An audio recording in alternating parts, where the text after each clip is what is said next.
Hello, this is Chris Hill with the Rising Tide webcast, where our goal is to bring you basic and concise training. And so today I have our guest speaker with us, Andy Riddle, going over the basics of recruiting. And so, Andy, thank you for jumping on with us. Could you give us real quick, just a high level, how you came to the Alliance and how things are going so far? Yeah, sure, Chris. Thanks for having me on, bud. I've been, with Andy and Jane Albright for the last 13 years, just 13 years. Prior to this, I worked at Merrill Lynch, and basically, Merrill Lynch, my way up to vice president there, making more money than I ever thought I'd make, but then it was quickly becoming I never wanted to. So I started looking at other things I could do. Thankfully, 13 years with Andy Albright, been with him ever since. In that time, I've been with Andy than I ever dreamed of.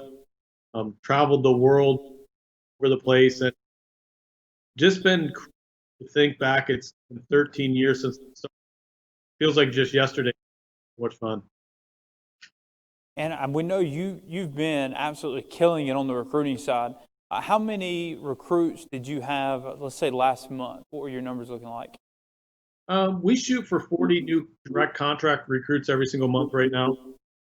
Last month, I think we're at 38. This month will be 40. So it's one of those ones that we're using 40 direct recruits on a monthly basis. Where are you investing most of your money towards in recruiting, and what's your typical monthly investment look like? We switch it up over different stuff. Pretty much everything we do recruiting wise and with is based off of ads of some way. So we've done we do QRAs, resume allowance, the Alliance. We're doing Facebook now. And I just started up with the Simply Book service that they offers as well. So we switch it up for time, but everything that we do is through some ad source to where we hire people that are responding to us ads in one way. So what I'm hearing is QRAs, which you can get from the leads team. And so QRAs are people that come into one of our websites and apply. Facebook ads, which you can reach out to Tia Ray to give more information on that. Simply Booked Up is a website. If you'll check band or ask your manager, you can get to. And so the big thing is, what I'm seeing is you're investing money to get people to respond to you, so then you're talking to more people. Does that sound right? Yeah, it's one of those things in the business. Andy's told me early on is if you put the numbers in, you lose.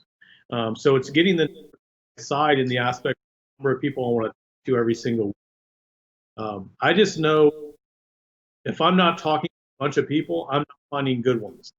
I've had the thoughts in the past that I'm like, I only want to hire one, want to deal with the bad ones, or in that sense, just work. I mean, we've found sharp, good people lately.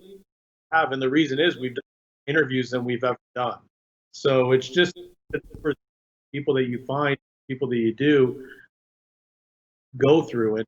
So we've just increased the number of ads that we run we get in contact with, and just the way that for us to be successful, find people. Andy, one of the things that was interesting to me, I don't know if you remember this, but we were driving out to the cabin, and I was driving the Sprinter, and you rode up front, and we were heading out that way, and we talked the cabin's like 30, 40 minutes away. And the thing that I took away from it, we talk a lot about every $100 you spend in leads equals $1,000 in premium. After talking to you, I realized that you treat recruiting the same way. You were not treating recruiting as something that you just did. It was more calculated, like you were investing money in order to make money instead of just going into it almost like a hobby. After that ride, I was like, Andy Riddle is tactically trying to grow by recruiting. Can you kind of give me like a little bit of insight, like what makes you think that way? What's the purpose behind it? Yeah, it's one of those things. I think early on in my career here, I didn't treat it that way. It was one of the hobby things. Like I had big goals and big dreams that I wanted to have a big team, and we had success doing that. I had rhyme to reason, do anything, and it sometime with Alex and just sat down with him. He told me how to run my business like a business. And just like a lot of people run it as their business, for every $100 spent in leads, it should produce $1,000 in premium. Fitz just basically taught me that you need to run the recruiting side as a business as well, and you need to know where you're spending money and the returns that you get, and just be okay with that aspect. So one of the things we do is when we look at where we're running our ads and the responses that we get, for every $100 we spend, we want to have one recruit on top of that. So when I'm saying I'm getting 40 recruits a month, I'm probably spending $4,000 to do that.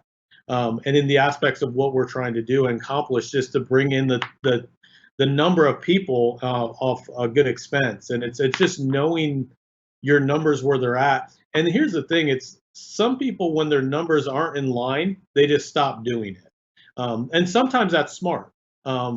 But sometimes is you got to make some adjustments in what you're trying to accomplish and do, that you're just not doing right. And when I talked to Fitz about how he ran his business and watched how he did some stuff, there was some things that I was paying a lot more doing, but I was doing in what I thought was the same way as him, and I just made some adjustments. And it's one of those things when I watch what Andy does and you guys' ABTF does at corporate, I go up there and I make adjustments and I learn from it, and just constantly trying to make that better in the aspects. And I think in the sales side of what we teach, so many people look at it that way. And on the recruiting side, it's almost like, well, I just hope I get lucky and find a guy. And it doesn't work that way. It works the same way as a business to be successful. And the crazy thing is, when you start running the recruiting side of your business like a business, then the results start happening like crazy, because you're going to have to hire people to teach them how to do the sales side as a business.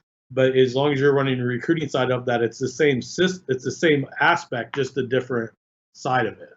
And it's one of those things that we just track every single month to make sure. And when we do fall off, we just got to figure out what changes we have to make, or if the change needs to be what we're doing in the aspects of the ad or whatever. So Do you treat recruiting with the same intensity that most people treat sales, and the same expectation? I would say I treat recruiting with a higher intensity than most people do in sales. I would say, just from like listening to the calls this morning with the numbers, I would say I treat recruiting with the intensity that Megan Wood treats intensity of sales. I guess. So I would say I treat recruiting with the intensity of what a top salesperson treats it. Sales does. I would hate to say I would treat recruiting as what salespeople do, because I think a lot of our sales guys don't treat sales as intense as I treat recruiting. But like someone like Megan Wood, that's on the top of their game, to be the top of the game of the recruiting, I think it takes the same intensity. I guess. And so you're saying a lot of people just leave the recruiting to chance like it's luck. You're saying it's not. It's just like with Megan, is selling so much because she's working so much. You're doing the same thing in recruiting. Yeah, I would say me and Megan in that sense are very similar in our intensities and wanting to get better at what we do. I mean, I'm always looking to get better. And I'm knowing the little bit I know of Megan Wood, she's always looking to get better in sales, knowing different products, different things, different aspects. And on the recruiting side, I'm just trying to get better. It's a big part, man. Even though we're usually at the top of the recruiting board for the last year and so, I'm trying to get better, Chris. I'm not trying to stay where I'm at. I'm trying to get like even much higher than where it's at. And talked to Andy earlier today about stuff, and just in the aspects of what we're doing to expand that, and just to really just take it to another level. And I think a top salesperson does that in their day-to-day sales aspects as well. You said you spend about $100 that equals one recruit, and the definition of recruit, that would be somebody's licensed and contracted, ready to sell?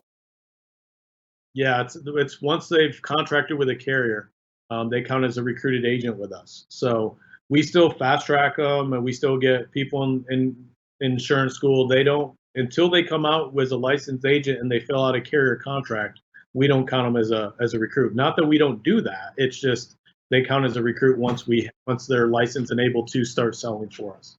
So if you're spending you're investing about $4,000 a month, you're expecting about 40 recruits. What do you expect your ROI to be on that 4,000? It's tough because it's sometimes when you get a sales guy coming up, it's a long play, man. It's in recruiting and sales, you go make a sale and you're paid in a week. You know, the recruiting stuff, you got to hire them, you got to train them, you got to get them up and going.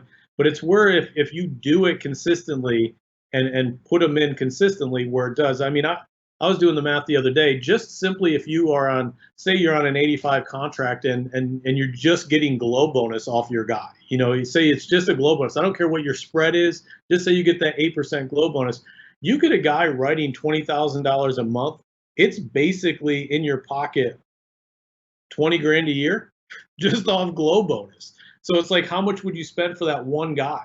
What would you spend? And that doesn't include overrides. That doesn't include them maybe getting better than that. That doesn't include them being able to recruit through their market, through their MC backup and all that other stuff. So when it's hard to say because there's so many different avenues, it's kind of like, it's very similar to, I think, what Megan Wood does in the aspect she goes sells a final expense lead, but turns it into referrals, turns it into, Medicare supplements, hospital indemnity plans. I mean, there's so many different avenues. All of a sudden, that $30 lead turns into 10 grand for her. All of a sudden, that $4,000 a month, it turns into a Terry Edwards, and all of a sudden, you make $400,000 a year off.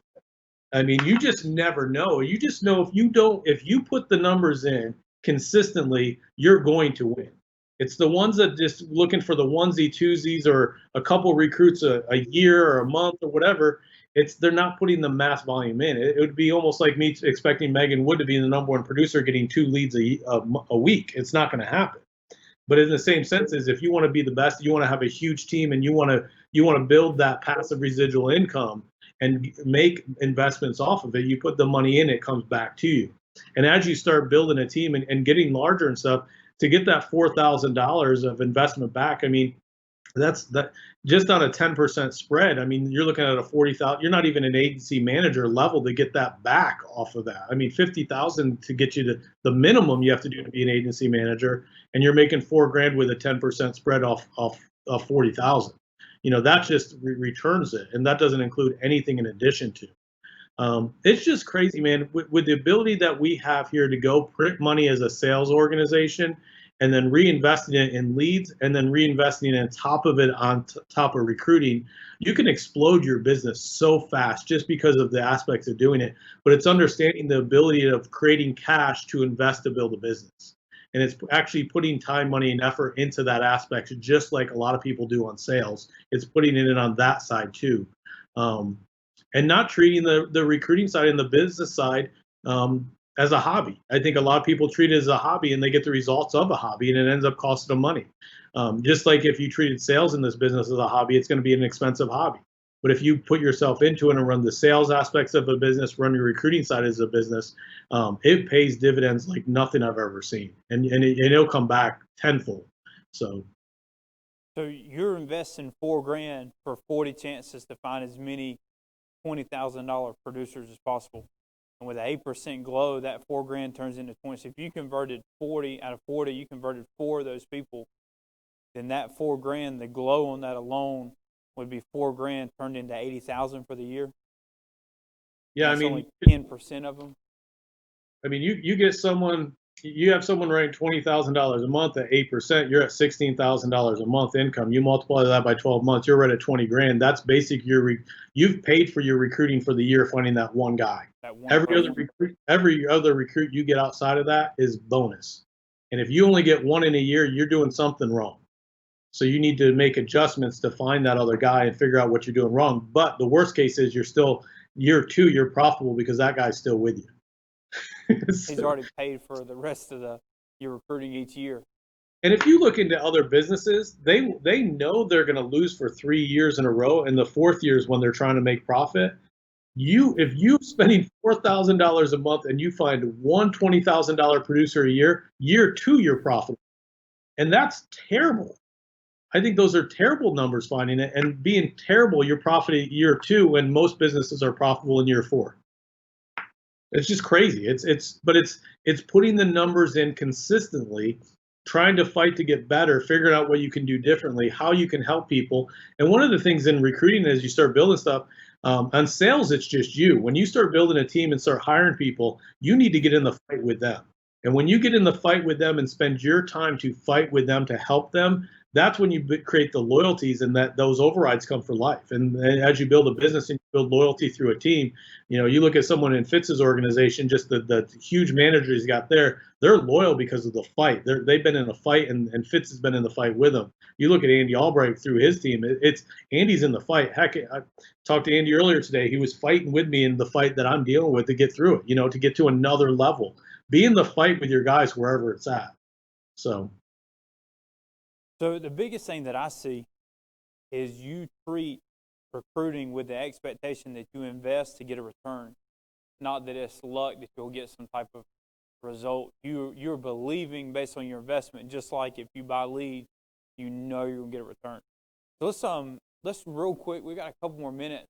I'd like to hear just the beginning of your phone script, what it is you say to somebody. So let's just pretend like I responded to one of your ads and I got a booked interview with you, and kind of how that conversation begins. And then we'll go, let's say for the first like 2 to 3 minutes of the call, just how you start the call, how you begin to build rapport, and so on. Okay. Yeah, sounds good. Ring, ring, hello. Hey, Chris, it's Andy Riddle. How are you? I'm good. Hope you are. Great, man. Hey, I got this information sent over to me. It looks like you applied to one of our ads off the Facebook ad that we ran. Do you have a few minutes to chat now? Yeah, I do. Awesome. So tell me, Chris, a little bit about kind of what you've been doing and kind of what you're looking to do in the future. Yeah, I've been selling cars at a dealership, and my cousin told me to get an insurance license a couple years ago, and I just never used it. And but I've been doing car sales for the last 10, 11 years. Oh, awesome. Do you like the car sales? Is it something you want to continue to do? It's exciting and it's fun. Just the hours are crazy. And I got 3 children, and I'm That's trying to keep up with the children. And well, you gotta sell cars when the people are there.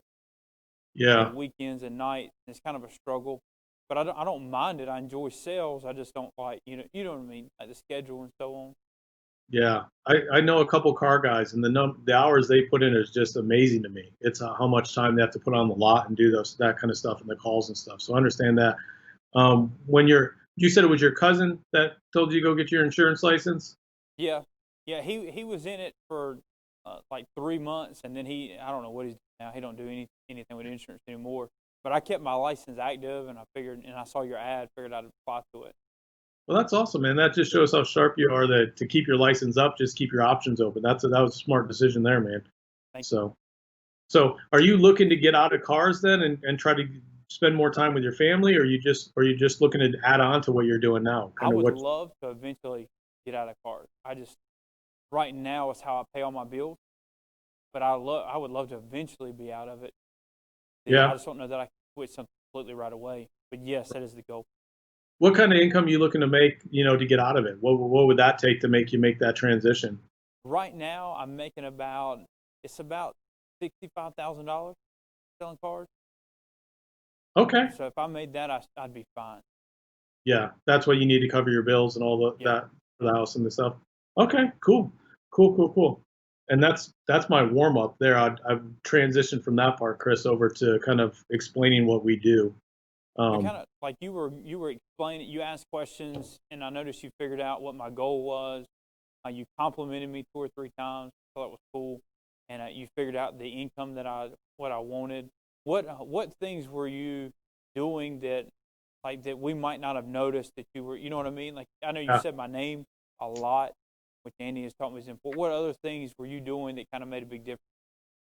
I want to build a relationship, so I want you to feel like I actually care about what you're doing and what you want to do, because I do. 1, but 2 is I'm going to use all that as ammunition. How I explain what we do in the aspects you're trying to do. So one of the things I wanted to do that I had to hold back on was Chris talked about that he wanted to spend more time with his family, and when I got in this business, that's what I wanted too. And it was everything inside me wanted me to tell Chris why I got in this business, because he said that it's like, oh, this is my time to tell my story. But I held back because I want to share that as we move forward, and so I can relate later on, because I wanted him to shine early on. So I wanted Chris the light to only be shined on him. I will share that was one of my things as I start explaining what we do. The income wise, I want to know kind of where they need to be income wise, because one thing Andy's told me early on is even though you can make millions of dollars with the alliance, if they've never made millions of dollars, they don't think they could do that. So when Chris tells me he's thinking about $65,000 a year, when I explain the alliance opportunity, I'm setting up to show him how to make like $75,000, $80,000 a year. I try to raise it about 10, 15, 20%, but I don't want to stretch him too far outside of his comfort level to do that. I think a lot of people, when they recruit somebody, they're so excited about the income potential there. Sometimes it scares people because it's more than they really feel that they can make. Or vice versa, if Chris was a millionaire before and I start explaining to him how he can make, 50,000 here, they're not interested either. So I think it's important to know kind of where they're at and sharing the opportunity to stretch them a little bit, but not too much from that aspect. And but I just want to kind of know, so when time's important to him, family time's important to him. I know paying his bills has got to be important to him because that's why he still got a job, but he kept his insurance license from that aspect. And if you ever look at the Alliance Aiden and Alice thing, it's important to know what, like when he got his insurance license, I like knowing why he got it. He probably kept it up to know that he knew there was potential of making money in there, even though his crazy cousin didn't.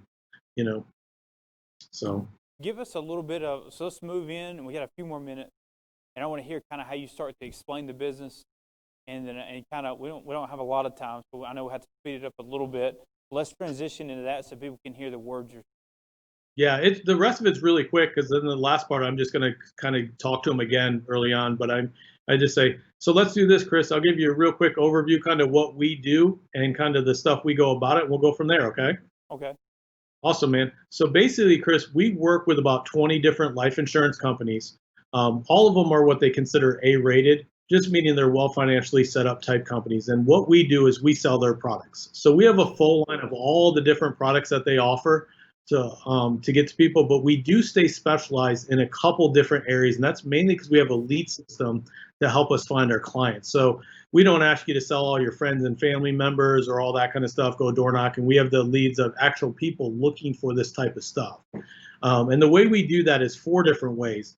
One is through direct mail mailers. So we send out letters in the mail for things like mortgage protection. So if someone dies, it pays off their mortgage for their family. And we also do final expense burial coverage type stuff.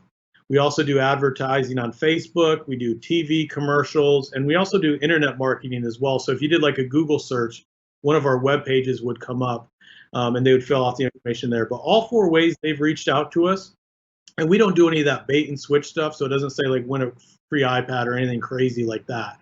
It's all straightforward. But when they do fill it out, Chris, they give us their first name, last name, date of birth, height, weight, sex, smoking status. We ask for 3 phone numbers, and on the mailers or the letters we send out, they sign it and mail it back to us. On like the Facebook ads or the commercials and stuff, we get a code word from them, which is like their favorite hobby. So when we call them up, they know we're not like soliciting them or telemarketers. We give them what their hobby is. But what we do is we break those leads up pretty much by counties. So you just tell us which areas you want to work in. We get you the leads in that area, and simply you just call them up. You book a time to go meet with them and kind of go over whatever it is they're looking for, the mortgage protection, final expense, whichever. The average cost, Chris, to get someone protected is like $100 a month to protect their family. And with that, you get paid a commission. Just using that average size sale, you're making about $400 or $500 per sale. So Chris, if you're looking to make like $75,000, $80,000 a year income, just call it conservatively, like 4 or 5 sales a week would bring you in that type of an income and stuff from that standpoint. Now, we also get into retirement stuff. We also get into debt elimination. We do stuff through Medicare, all these different types of products, but those are more second sales, kind of like in the car sales. It would be like the add-ons afterwards that we go back out. And if they have other needs, we want to be the ones that help them with it. But our bread and butter is just getting in the house and helping them with either that mortgage protection or final expense. Does that make sense? Yeah, it does. And then I'll just say, do you have any questions from that? And then I just kind of have a conversation with them off their questions and stuff from there. How do you move to the next step? Do you ask them, are you interested? Do you say, what do you do to transition to that next place where I'm going to sign up with you? So if they are like, yeah, I want to do this, I want to get started, and giving me signs that they're ready to buy, I guess, or ready to move, we move into contracting them, we get them fast tracked and contracted right there.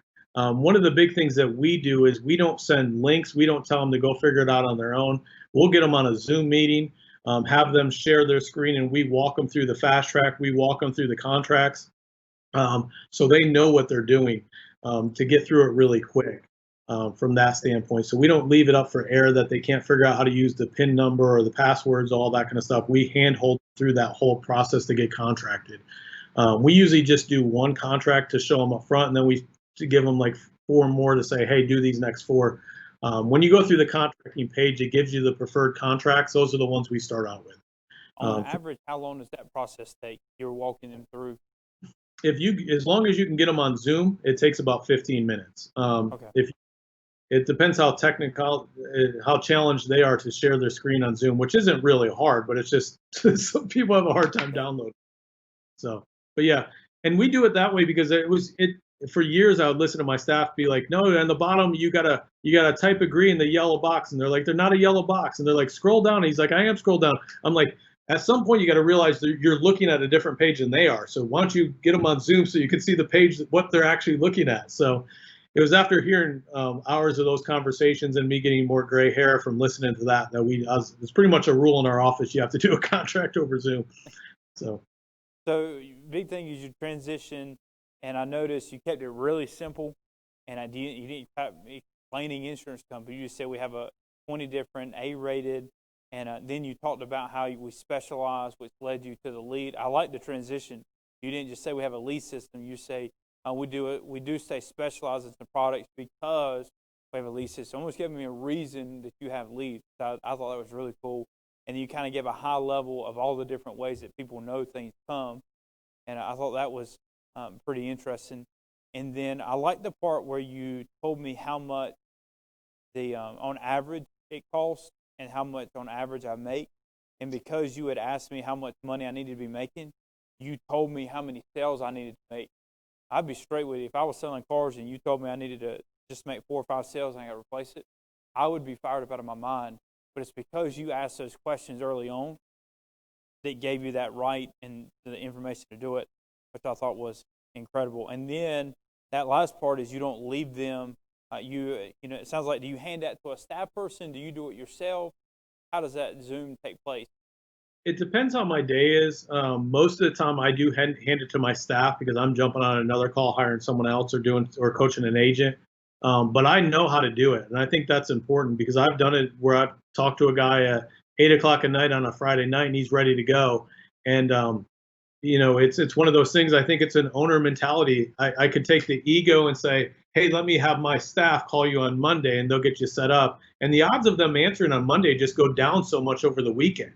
When if I look at it when I go to a restaurant or something, and you can pretty much tell who the owner is of the restaurant. And when they're wiping a table down, I was like, that guy owns this place, and he's doing that. And that's how I look at it. I own my business, and if my staff's not on the clock at Friday night at 8 o'clock, and I don't want to lose a recruit or lose that, guess what? I'm wiping down the tables. I'm contracting that guy right there. I'm jumping on Zoom. So I'm willing to do anything to make sure we get the job done. I appreciate your time.